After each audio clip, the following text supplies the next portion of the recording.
va voir les exposants négatifs et les inverses. Donc, l'inverse d'un nombre, c'est quand on multiplie le nombre par son inverse, ça nous donne 1. Donc, habituellement, on a juste à inverser le numérateur et le dénominateur. Donc, je vous rappelle la loi des exposants. Donc, si on a une fraction à l'exposant C, le C peut être distribué au A et au B. Pour le premier vidéo, on va faire les trois premiers exemples. Donc, je vous fais l'exposant ou la puissance normale. Par exemple, 6 à la 3. 6 à la 3, ça donne quoi? C'est 6 fois 6 fois 6 qui fait 216.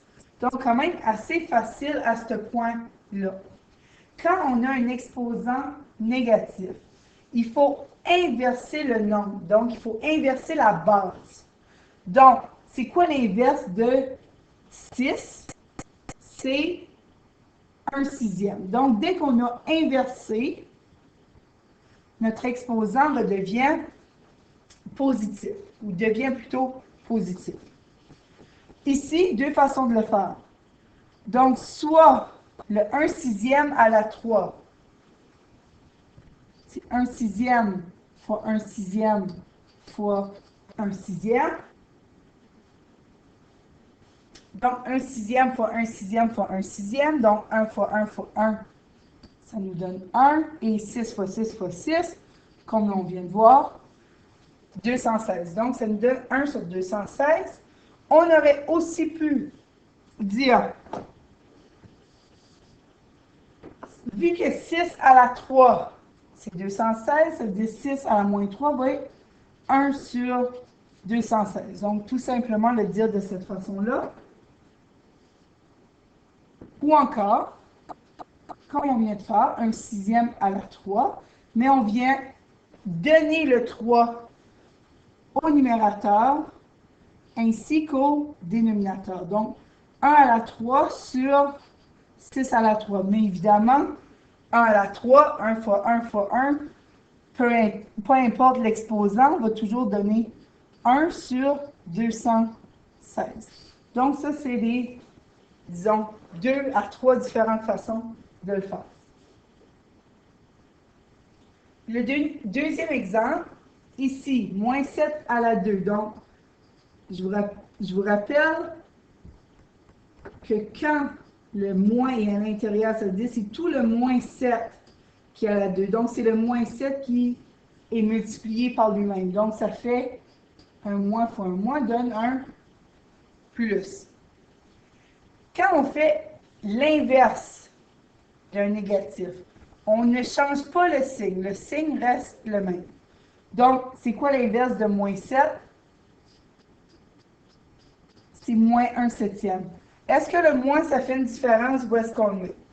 Donc, que je dis moins 1 sur 7, moins 1/7, ou 1 sur moins 7, qui n'est pas la meilleure façon de le voir, je dirais, parce qu'on ne veut pas diviser par un négatif, ça a l'air un peu bizarre, mais on peut le mettre par exemple au 1 ou tout simplement en avant de la parenthèse, ou plutôt en avant de la fraction.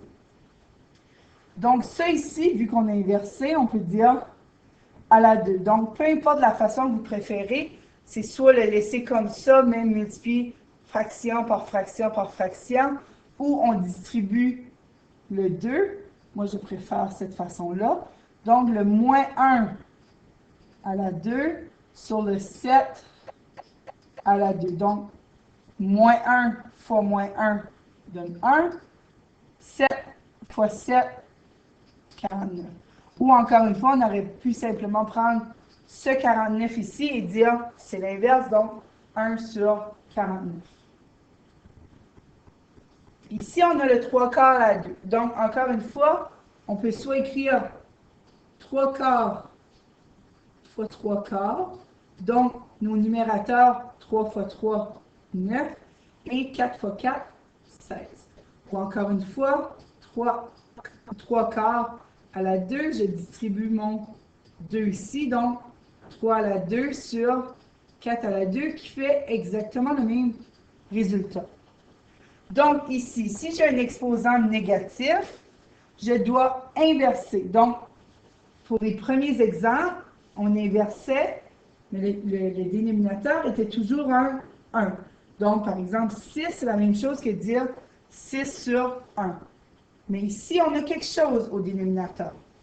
Donc, c'est soit qu'on prend cette réponse ici et on l'inverse, si vous préférez, on switch, ou on fait vraiment étape par étape. 3 quarts à la moins 2, ça fait la même chose que 4 tiers à la 2, qui fait soit 4 tiers fois 4 tiers, qui fait 16 neuvièmes, ou je distribue mon 2 ici, mon exposant, aux deux autres selon la loi des exposants, qui fait aussi 16 neuvièmes. Donc, d'une façon ou l'autre, ça va fonctionner. Ou on inverse tout simplement la réponse ici.